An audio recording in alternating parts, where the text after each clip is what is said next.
أعوذ بالله من الشيطان الرجيم بسم الله الرحمن الرحيم وما أصابكم من مصيبة فبما كسبت أيديكم ويعفو عن كثير وما أنتم بمعجزين في الأرض وما لكم من دون الله من ولي ولا نصير. Ya, ini adalah surat Asy-Syura ayat 30 dan 31. Teman-teman yang dirahmati Allah Subhanahu wa taala, di ayat 30 Allah berfirman, "Wa ma asabakum mim musibatin fabima kasabat aydikum." Tidaklah kalian ditimpa dengan satu musibah kecuali itu karena dosa kalian sendiri. Sehingga para ulama mengatakan tidak ada satupun musibah di muka bumi ini, baik yang menimpa seseorang atau menimpa suatu kaum, kecuali penyebabnya adalah dosa. Gak ada satupun musibah, baik yang besar, bahkan yang paling kecil sekalipun, terjadi atau menimpa seseorang dan suatu kaum, kecuali penyebabnya adalah dosa. Sampai para ulama bilang, kalau misalnya saya, kata ulama, melihat dosa saya itu pada diri istri saya, kecuali gak punya istri ya, ngelihatnya kepada, jangan istri orang, bahaya. Saya melihat dosa pada diri istri saya. Contohnya gimana? Kalau misalnya ada kejadian atau istrinya ngambek, ada percekcokan rumah tangga, maka mereka akan mengatakan bahwa penyebab dari percekcokan itu adalah dosa. Bisa dosa suami, bisa dosa istri, bisa dosa kedua-duanya. Yang pasti dosa aja tuh. Sehingga ketika ada masalah dengan pasangan, ulama yang ahli hikmah akan banyak bertaubat dan beristighfar. Karena tidak terjadi suatu ketidaknyamanan, kecuali penyebabnya adalah dosa. Jadi kalau misalnya ngerasa ada masalah dengan orang yang kita cintai, itu pasti penyebabnya dosa, istighfar. Terus ulama juga bilang, saya kadang melihat dosa itu ada pada diri anak saya. Gimana ceritanya? Setiap kali anaknya merasa tidak mau mendengar nasihat orang tuanya, pasti orang tuanya akan mengatakan ini mungkin karena dosa saya, astagfirullahaladzim, astagfirullahaladzim. Tidak mungkin seorang anak itu jadi keras kepala kecuali karena dosa. Bisa dosa anak, bisa dosa orang tua, bisa dosa dua-duanya. Terus mereka juga bilang, saya melihat dosa saya pada rumah saya. Jadi bagi mereka kalau atap rumah bocor, itu penyebabnya dosa. Sampai segitunya teman-teman. Atap rumah bocor, astagfirullahaladzim. Lampu mati, astagfirullahaladzim. Air nggak keluar, astagfirullahaladzim. Banyak tikus, astagfirullahaladzim. Pokoknya semua masalah yang kita alamin, sekecil apapun. Kalau buat cewek mungkin pas lagi pakai jilbab gitu, terus ketusuk jarum pentul, dikit kegores bawah sini, wah astagfirullahaladzim. Jangan-jangan saya terlalu banyak ya editan. Jangan-jangan saya kebanyakan editan, akhirnya Allah kasih tanda, ini tanda ngedit. Misalnya ya. Tapi kalau ngeditnya buat suami, teteh-teteh, itu hukumnya sunnah muakkadah. Sangat dianjurkan. Jadi sebelum suami pulang tuh ngedit dulu.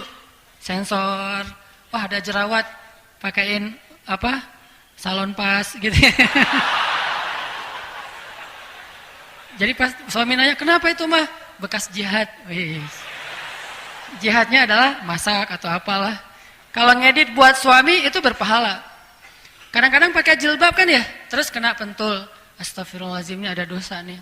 Sampai jerawat, astagfirullahaladzim, ini pasti karena dosa nih. Bukan karena kangen ya, tapi karena dosa. Ada jerawat satu, dosa satu. Dan ulama juga bilang, saya melihat dosa saya itu pada hewan ternak. Jadi kalau mereka lagi meras susu hewan ternaknya, mereka akan memperhatikan kalau air susunya lebih sedikit dari yang biasanya, pasti penyebabnya karena dosa. Karena para ulama itu sadar betul, dosa sangat erat hubungannya dengan kehidupan kita. Ngefek banget tuh. Sedikit kita bikin dosa, pasti akan terjadi dalam kehidupan kita sesuatu yang tidak nyaman. Wa ma asabakum min musibah, terus fabima kasabat aidikum, pasti karena dosa-dosa. Terus ada juga ulama yang bilang, kalau saya ngelihat hasil panen di kebun saya berkurang, atau buah-buahan di kebunnya itu ada yang busuk, itu pasti penyebabnya karena dosa. Kayak gitu coba. Jadi kalau pas mereka ke kebun ngelihat buah, misalnya dia nanam anggur, atau nanam apel, atau kalau di kita mah jambu, kelapa, sampai pisang mungkin yang gampang lah ya, di kebun ada pisang tuh, kok pisangnya nggak bagus panen tahun ini, banyak yang misalnya dimakan ulat, atau kalau mangga asam rasanya atau apapun lah, mereka akan melihat itu sebagai wujud yang nyata dari dosa-dosa mereka. Astagfirullahaladzim, tahun ini banyak banget buah yang busuk. Astagfirullah. Jadi hitung aja tuh, buah-buahan yang ada di kebun berapa yang tidak bagus, berarti menunjukkan kurang lebih seperti itulah dosa pemilik kebun tersebut. Ini untuk muhasabah kita sendiri. Ternyata dosa itu ngaruh dalam kehidupan kita. Makanya suatu hari ya, Rasulullah lagi makan bareng dengan Abu Bakar As-Siddiq. Rasulullah itu kalau lagi sehari-hari itu kalau lagi turun wahyu, tiba-tiba Nabi jadi kayak orang yang ngelamun. Kalau lagi turun wahyu, tiba-tiba beliau diam aja sendiri. Yang lain pada rame, makan, seru-seruan, ngobrol. Nabi diam aja dan tegang gitu. Diamnya itu kayak orang ketakutan, kayak orang lagi serius banget. Dan sahabat tahu kalau Nabi udah kayak gitu nih, kayaknya lagi turun wahyu nih. Sehingga pas sudah selesai itu nanya, ya Rasulullah, turun wahyu apa kepadamu? Nabi membacakan ayat. Kayak Nabi lagi bareng dengan Aisyah di puncak musim dingin, Nabi turun wahyu. Akhirnya Nabi buka baju. Bayangin di puncak musim dingin, Nabi nggak pakai baju. Dan udah nggak pakai baju, bukannya kedinginan malah keringetan tuh. Saking beratnya wahyu ketika tuh turun, Nabi sampai keringetan. Padahal nggak pakai baju di puncak musim dingin. Di Arab itu kalau udah puncak musim dingin bisa 6 derajat atau kurang dari itu. Dingin banget. Kemarin aja pas saya umroh bulan Januari yang udah nggak terlalu dingin itu sampai 9. Kalau di Lembang rata-rata 19, ini 9 derajat. Jadi dingin banget. Dan itu udah pakai jaket yang biasa kita pakai di Bandung nggak ngaruh, harus double atau ditambah lagi gitu, berlapis-lapis. Nabi nggak pakai baju, keringetan ketika turun wahyu. Nah, suatu hari Nabi lagi duduk makan dengan Abu Bakar. Terus tiba-tiba turun ayat, فَمَنْ يَعْمَلْ مِثْقَالَ ذَرَّةٍ خَيْرًا يَرَهُ وَمَنْ يَعْمَلْ مِثْقَالَ ذَرَّةٍ شَرًّا يَرَهُ. Surat apa itu teh? Surat gempa, zalzalah. Siapa yang berbuat kebaikan mithqala dzarrah, sekecil zarrah, dia akan melihat efek dari kebaikan itu. Dan siapa yang membuat kejahatan sekecil zarrah, dia juga bakal melihat efek dari dosa itu. Lalu setelah wahyu turun, Nabi ngebacain ayat ini kepada sahabat. Abu Bakar lagi makan tuh. Tiba-tiba Abu Bakar berhenti makan, wajahnya pucat.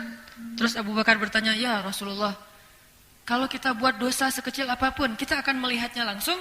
Kata Nabi, ya wahai Abu Bakar, bagaimana ngelihatnya ya Rasulullah? Kata Rasulullah, setiap kali kamu mendapatkan keburukan dalam hidupmu, itu adalah wujud dari dosa-dosa.